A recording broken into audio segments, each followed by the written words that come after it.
warahmatullahi wabarakatuh. Selamat pagi seluruh mahasiswa yang mengikuti mata kuliah Public Speaking.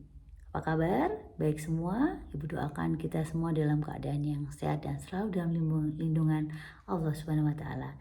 Berjumpa lagi dengan Bu Susi. Bu Susi akan membawakan topik di pertemuan yang kelima kita yang berjudul tentang teknik persiapan dan penyusunan naskah serta pengembangan ide.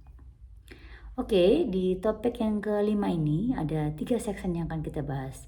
Yang pertama yaitu teknik persiapan dan penyusunan naskah serta pengembangan ide. Yang kedua adalah menulis naskah panduan dalam konteks public speaking, seperti pidato, presentasi, diskusi, seminar, dan debat.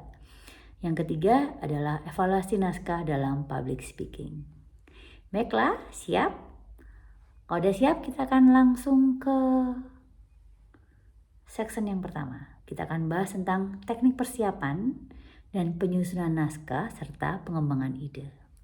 Oke, cara menulis naskah untuk menjadi seorang speaker yang baik, yang pertama adalah mempersiapkan ide tulisan. Ide yang mau kita tulis itu apa? Kita siapkan terlebih dahulu. Yang kedua, kita tuliskan 3 poin penting yang menjadi fokus. Setelah itu, persiapkan isi dari poin-poin yang disampaikan tadi. Apa isinya per poin tadi? Kemudian kita bisa melatih sesering mungkin sebelum tampil di depan audiens. Contohnya seperti sekarang ini, Bu Siti tadi topiknya adalah tentang teknik persiapan dan penyusunan naskah serta pengembangan ide. Nah, Ibu udah siapkan 3 poin pentingnya. 3 poin pentingnya tadi apa? Teknik persiapan penyusunan naskah dan pengembangan ide. Yang pertama. Yang kedua, menulis naskah panduan dalam konteks public speaking, seperti pidato, presentasi, diskusi, seminar, dan debat.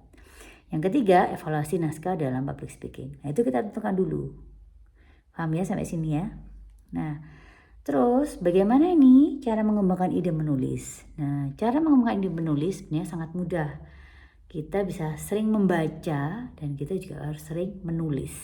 Membaca dan menulis. Yang kedua, kita sering berpikir fenomena yang terjadi. Kita cari penyebabnya apa. Kemudian misalkan ada masalah, cara memecahkannya seperti apa. Misalkan seperti itu. Kemudian kita harus memahami apa yang ditulis. Kita memahami apa yang kita tulis. Kemudian kita melakukan investigasi. Kebenaran data-data yang kita terima, kebenaran kabar-kabar yang kita terima. Kemudian kita mengambil momentum.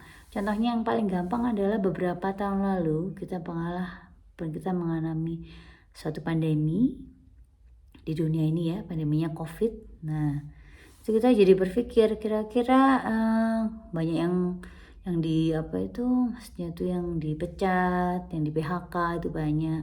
Makanya beralih menjadi apa ini? Oh, untuk COVID dibutuhkan obat-obat seperti obat flu, kemudian masker. Nah, kita bisa beralih melakukan bisnis masker tadi. Jadi kita bisa mengambil momentum setelah kita melakukan investigasi. Oke. Berikutnya kita beralih ke section yang kedua.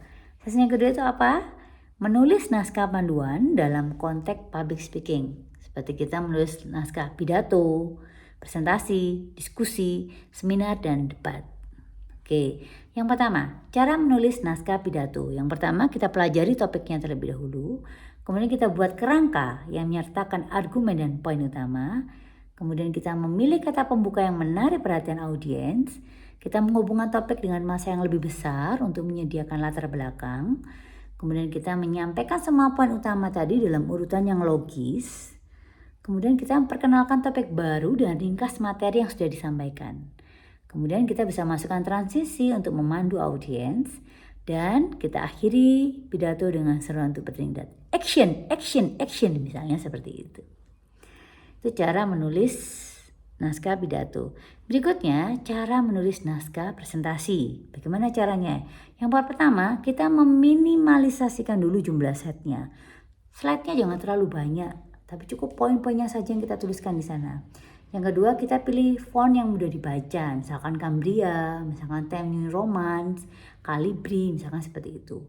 Kemudian kita bisa memilih ukuran font yang dapat dibaca audien dari kejauhan. Misalnya sekitar 40, 50 itu kelihatan masnya 60 gitu ya. Kemudian kita menjadikan teks tetap sederhana dengan menggunakan poin atau kalimat yang singkat. Kalimatnya jangan bertele-tele, tapi pokoknya saja yang singkat kalimatnya. Kemudian kita bisa menggunakan grafik dalam membantu menyampaikan pesan saat presentasi. Kita bisa kita tambahkan grafik, gambar, bahkan video untuk menarik perhatian audiens. Tapi videonya harus sesuai dengan tema yang akan kita tampilkan di presentasi kita. Kemudian kita bisa membuat label untuk bagan dan grafik agar mudah dimengerti. Kemudian kita bisa membuat latar belakang slide tetap halus dan konsisten. Mengapa seperti itu? Supaya audiens tetap tertarik dengan apa yang kita sampaikan. Kemudian kita bisa menggunakan kontras tinggi antara warna latar belakang dan warna teks. Jadi kontras warnanya. Misalkan warna latar belakangnya biru, maka kita bisa teksnya itu memakai warna kuning. Jadi kontras. Kemudian kita harus memeriksa ejaan dan tata bahasa. Berikutnya kita beralih ke cara menulis naskah diskusi. Yang pertama, kita tentukan dulu topik atau tema isunya. Setelah kita tentukan, kita menentukan judul, kemudian kita menentukan tujuannya, kemudian kita mencari informasi dan data tentang isu yang dipilih tadi. Baru kita menyusun kerangka teks. Setelah kita susun, kita kembangkan kerangka tadi menjadi teks diskusi. Kemudian kita menyunting teks diskusi tersebut. Paham ya? Kita beralih ke cara menulis naskah seminar. Oke, yang pertama, naskah diketik misalnya spasinya 1,5 pada kertas HVS, ukuran A4 misalnya dengan margin semuanya 3 kecuali yang left 4. Jadi 4, 3, 3, 3 ya. Kemudian hurufnya misalkan Times New Roman, kemudian ukuran fontnya 12, biasanya seperti itu. Kemudian setiap halamannya akan diberikan nomor secara berurutan. Dan hasil biasanya tidak terus lebih dari 10 halaman. Bisa ada gambarnya, ada juga tabelnya. Jadi tergantung ya itu ya. Itu adalah salah satu contoh cara menulis naskah seminar. Oke, berikutnya adalah naskah seminar disusun dengan urutan sebagai berikut. Yang pertama, judulnya, kemudian ada nama lengkap penulis, kemudian ada nama lembaga atau institusi, abstrak, kata kunci, pendahuluan, bahan dan metode, hasil dan pembahasan, kesimpulan, ucapan terima kasih, gambar dan tabel, tata nama, ada angka, ada satuan dan ukuran, singkatan dan lambang, waktu dalam hari dan tanggal, tabel, gambar, dan daftar pustaka. Paham sampai sini?